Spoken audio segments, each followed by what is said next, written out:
First of all, very excited about the challenge against Baylor. I think it'll be a tremendous challenge. You have the number 5 ranked team in the country playing the number 8. Baylor comes in number 1 in the entire nation, I think, in scoring offense and in passing offense as well. Philosophy offensively, I think, is to spread you horizontally and vertically down the field. By using also very rapid deployment of an offense. So it's as fast as maybe we've ever seen. So that's going to be another challenge in itself. They run the football equally as well. Personnel-wise, on the offensive side of the ball, you have two guys that are all Big 12, one All-American in Durango, their tackle. And then I think Shock Lindward is an excellent back. He's got over 1,200 yards of offense and 2 outstanding receivers, in Coleman and Goodley. And then obviously Bryce Petty is a tremendous football player. So great challenge for our defense offensively. A little bit like us in the forms that they're a multiple front team, 4-3 base team, quarters coverage a lot, and good players on that side of the ball as well. 2 all Big Ten defensive linemen. They're number 1 in the conference against the rush, and so it's going to be a challenge to stay balanced against them. Second team all Big Ten linebacker, and I think their specialists are good as well. Coach Briles has done a tremendous job there, really building that program to a national contender, and he's done that over the course of 4 years plus, I believe, and an outstanding person as well, has had outstanding success everywhere he's been. Their defensive coordinator, Phil Bennett, is an excellent football coach, has been very successful as well with opportunities at Pitt. I know he's the defensive coordinator for Bill Snyder at K-State. He was a head football coach as well, and now having a lot of success at Baylor. So very excited about the challenge. The Cotton Bowl in itself is, I think, is a tremendous venue. Dallas is always one of the premier places you want to go when you're a coach in this business. When they have the coaching convention in Dallas, in the city of Dallas, it's one of the best conventions around. A lot of things to do there. Very excited about the tradition and the history of the Cotton Bowl and this matchup in general. Be a nationally televised football game prior to the playoff game, so it's going to get a lot of national notoriety and a lot of national media coverage. And so we're very excited about the opportunity to play there. And as I grew up as a young person, the Cotton Bowl is one of those games that you always watched and always were drawn to just because of the bigness of it, really. So very excited about those opportunities, and I'll just take some questions. Mark, when Pat Narduzzi was up there just a couple minutes ago, he says he remembers a couple years ago when you guys got off to the 0-4 start in bowl games and people kept saying, same old Spartans. He says he hasn't heard that in years and years. I haven't heard it either. Can you pinpoint, can you pinpoint exactly what happened in the last couple of years to change that mentality? Is it something about the preparation you've done? Is it something about the players you've brought in? What has changed and gotten you over the hump in these bowl games? Well, I think first of all, when we came here, we'd not been to a bowl game maybe in 4 years. So the first thing was about getting back to the bowl game. And we were able to do that. And as I remember in 07, we played very competitively against BC. In 08, we played very competitively versus a great Georgia team. 09, we went down the Alamo Bowl and played very competitively there. 10, we got blown out by Alabama.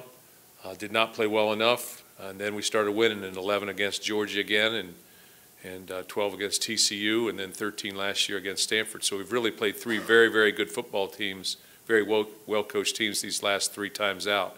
But I think the first thing that you have to be able to do is get to the bowl game. Establish a winning culture. We were able to do that. Then the next thing we had to do was be able to win on the road. We've been able to do that.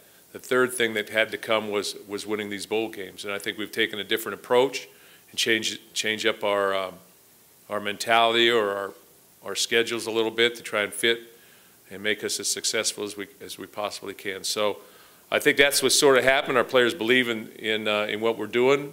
We've got good football players, and we're playing at a very high level, and in each of those opportunities where we've won the football game, we've came there with an attitude and taken an approach that we were going to stay fresh, we were going to have a good time, but we were going to take a very business-like approach as well. Mark, Coach Briles is considered among Big 12 people one of the best at making adjustments. So when you're planning with weeks knowing that, how much is planning for what you've seen on film and how much is playing poker thinking, well, he might do this? Well, I think when you watch them across the year, they do a lot of different things. So you really have to just sort of format what are they going to do against you, and then as always, it's game day adjustments as you move forward. You try and plan just like they try and plan, but everybody's got something different that they're going to do, especially when they have a little bit of time to prepare. And then you have to adjust on game day. In the end, defending Baylor really is about getting lined up and playing fast. And that's a tremendous challenge in itself because they are probably the fastest, or what is on record as the fastest team between snaps in the country. So that's the number one challenge. Then it's to tackle in space because they're going to present opportunities for you to play them horizontally across the field because they're going to spread you out by formations. So you got to get them on the ground, and they have excellent players, throwing the ball, catching the ball. Then you have to stop the run because they're going to run it just as much as they're going to pass it. And you know, all those things become very, very difficult to defend. Beyond that, you got to, you know, he's going to do some different things, or they're going to do some different things as well. So you have to adjust. But I think those three things are going to take place. They're going to run the ball. They're going to spread you. They're going to do it fast. They have good football players. Mark, earlier, Mark Hollis was talking about going to this bowl game and being 10-2, and maybe the fan base feeling, you know, a little disappointing because you're not in the playoff, and after having that Rose Bowl season, is there any part of you that with the players, sometimes you feel like you have to guard against maybe a little bit of a feling of a letdown with them, that maybe they're not playing exactly where they wanted to be? No, you know, everybody always, as I've said before, everybody always wants to go further. That's just human nature. They want to go further. They want to get paid more. They want to get the next job, whatever it is. They want to go a little farther because I think humans or people just, they want challenges. So we challenge ourselves to be the very best, but you know, we're a 10-2 football team. We have a great football team. We've been in the top 10 pretty much the entire year. We're hanging around there. And that's something that hasn't been done for a long, long time. That's something that was not done last year. We rose to that top 10 ranking after we won the championship game. Up until that point in time, we were outside of it. So people expect more. That's their right, but it gives us an edge. I think it gives us a little bit of an edge, a chip on our shoulder as we go, and we use whatever we need to use. So, you know, but we're a 10-2 football team, very proud of what we've been able to accomplish thus far. And we have the opportunity to play against a great football team, and possibly winning that game puts us right on the fringe of being, you know, an 11-2 football team, be right on the fringe of being in the playoffs. So we use that to move forward. Coach, you said many times in the offseason how difficult it would be to repeat at a BCS level. And I know some people look at this season maybe as a disappointment because you didn't. I mean, I don't really understand why people keep saying that, because, I mean, we're 10-2. Well, that's what I was going to ask you. Do you feel like people keep saying that's a major disappointment? I mean,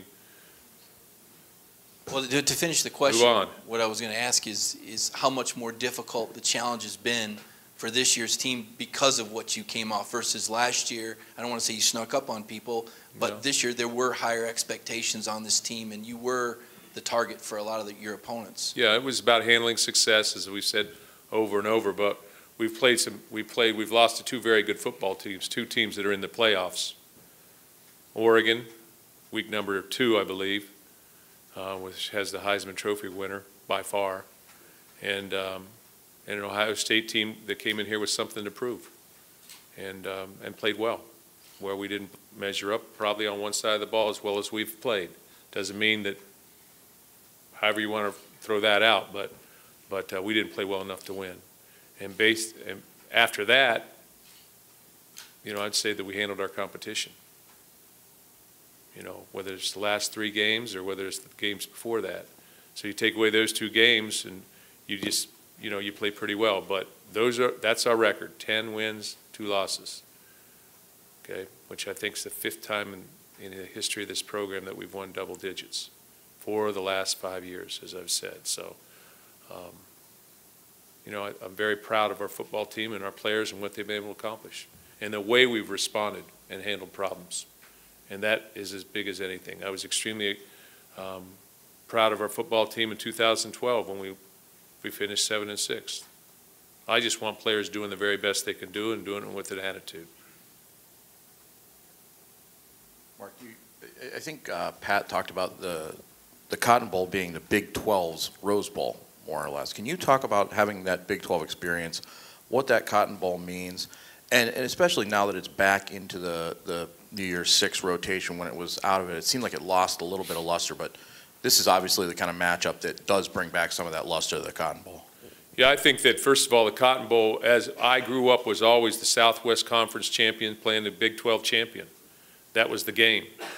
So there was a lot of, you know, Oklahoma versus Arkansas or whoever they were playing in those games. So, I mean, I think it was a tremendous venue, and it was a national game, and it was a game that everybody looked at on New Year's Day. That's just the history of it. I think it's probably taken on a similar game as probably the Capital One Citrus Bowl in recent years, being one of the top SEC teams playing one of the top Big 12 teams. So, at least is, you know, from what I know. So, a great football game, a lot of things to play for in that game, much like the Capital One Bowl. That's a great experience. So, they put the money up to have people come to get involved in the Big Six, and I think it's a tremendous venue. Would you be in favor of expanding the playoffs to 8? Does it include? I guess it would include us this year. Absolutely. What do you see are the positives or negatives to that? I think the positives are that any football team, if you sat there and said we were playing a number 15 team right now, you know, there would be great challenges for us across the board. I just think there's a lot of parity in college football, and that, you know, that rises up levels, and so anybody can beat anybody at one given time, and I think you see that. The negatives would be, I guess, just how you would go about it, and the bowls are a great, the bowl infrastructure, I think, is tremendous for college football, and, you know, you wonder what kind of hit that would take, but I'm not sure how you would do it, but obviously there's a lot of football teams that can play great football. I do think that what has happened is you get this Final Four mentality that these 4 teams have had success and these 126 teams have not, or 124 teams have not. And I don't think that's the case. I was going to ask you kind of a two-part question. One, you briefly crossed, when you were in Conference USA, I know you didn't play Briles directly, but I wonder, did you have any flashbacks when you were watching film of seeing what his offense was like even then? And then secondly, what's the backstory? I mean, you're a Texas native. You were born there, but obviously you grew up in Ohio. I wonder if you spent any time there in your youth. First of all, when I was in Conference USA at the University of Cincinnati, they were not a team that we played, nor were they in that then back in 2004. So I didn't have any experience with that at that time. Did play TCU, but you know, people were moving in and out of that conference around that time. And then secondly, you know, I was born in El Paso, and you know, I have relatives still in Dallas and the Fort Worth area. But you know, I moved shortly thereafter, you know, a year after. But it's always nice to say you're from Texas. So. What's that again?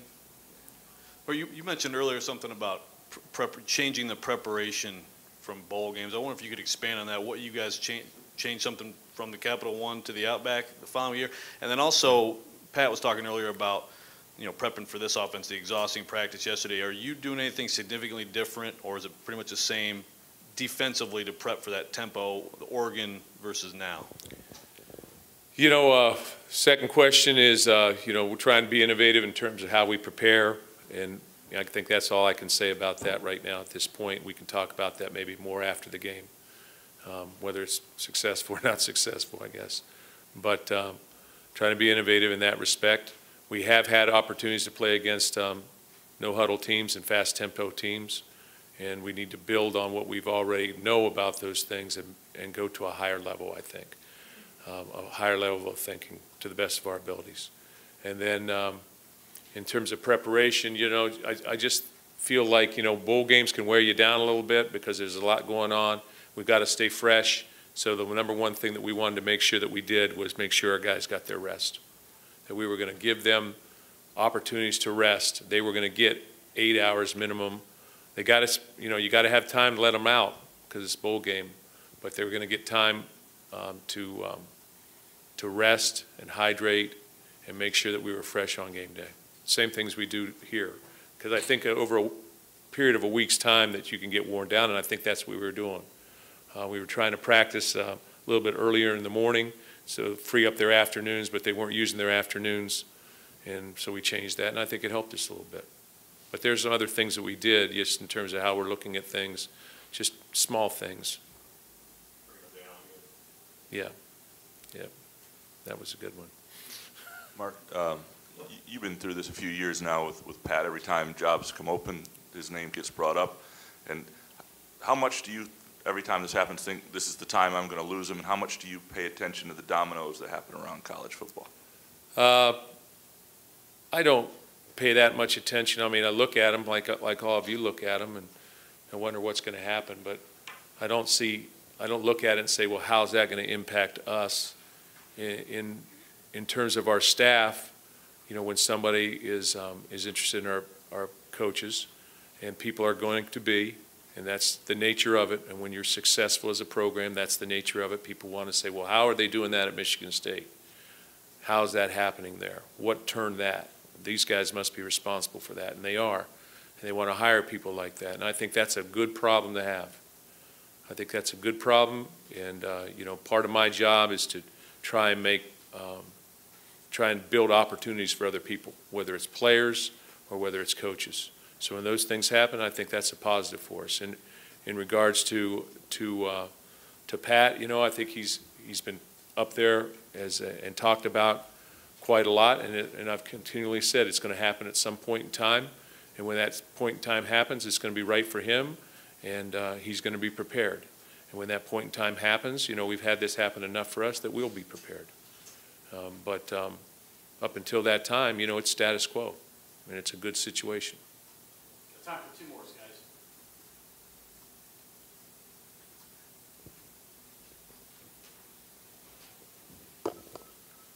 This is kind of a little bit of a different question. You talk, good. You talked about retaining staff. You've kept guys like Steve Gardner and Zach Heater and Nico around this program when they've either had injuries or whatever to change their careers. Can you talk a little bit about your loyalty to those guys who have been your players? Yeah. First of all, when a guy is DQ'd, medically disqualified, I ask them to continue to be a part of our program, and I don't allow them really to stray off and just be a student and not have any interaction with their football team. I want them to feel a value. I don't want them to lose their value as a player in our program. And so I've asked them to be involved in whether it's recruiting as a student assistant or on the field coaching as a student assistant or in the weight room or doing something. I just think that's important for their self-worth. I've always tried to hire graduate assistants that have gone through our program because they know the end game. They know what the results of playing here, all the sacrifices that they have to make to be able to play here. So I've always taken guys and said, hey, he knows what's being expected. He's going through what these other guys have. He has empathy for what they have. And he can give us a little direction in terms of, or those people can give us a little direction of maybe what the players are thinking or remembering back to difficult times and what happened. So I think there's value in that. And plus, the bottom line is I want to do what I can for our players. And if they see themselves at some point in time becoming a coach, then I want to try and start that process and build that process for them. I think I owe that to them, but they have to earn their way to that, and it's a long road. But so we've got guys here from Ohio State when I coached there. We've got guys from the University of Cincinnati when I coached there. And you know, obviously guys at Michigan State. So, and even guys from when I coached here at Michigan State before.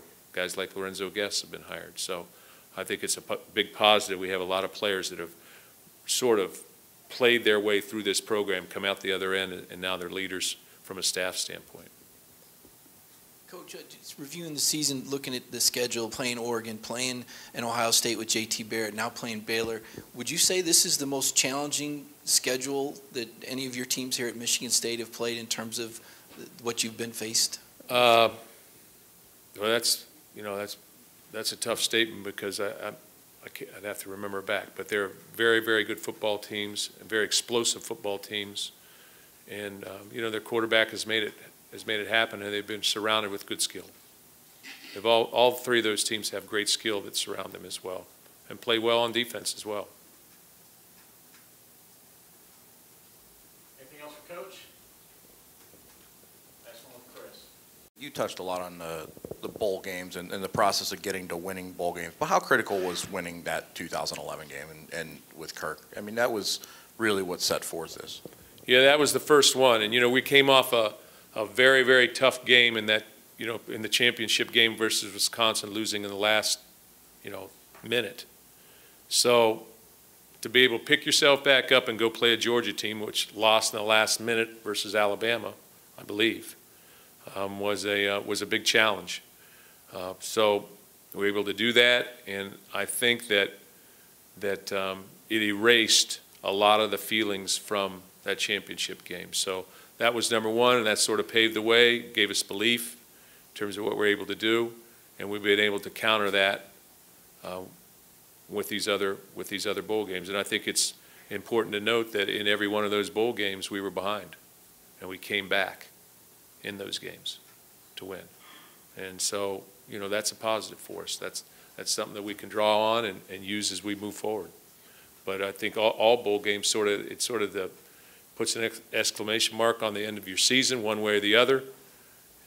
Finished, done, sends your seniors out, and it builds things for next year. Either you have to reach back and start to handle adversity right from the get-go, or you have to, or you move forward with positive energy if you've been able to win. But we play great football games. There's no bad football team that you play in a bowl game. They're all teams that have had success. In the Cotton Bowl, you're going to play a great football team that's had great success. That's how that bowl game is measured up. It always will be. And it should be very, very exciting to watch and be a part of. Thanks a lot, Coach. Thanks. Players are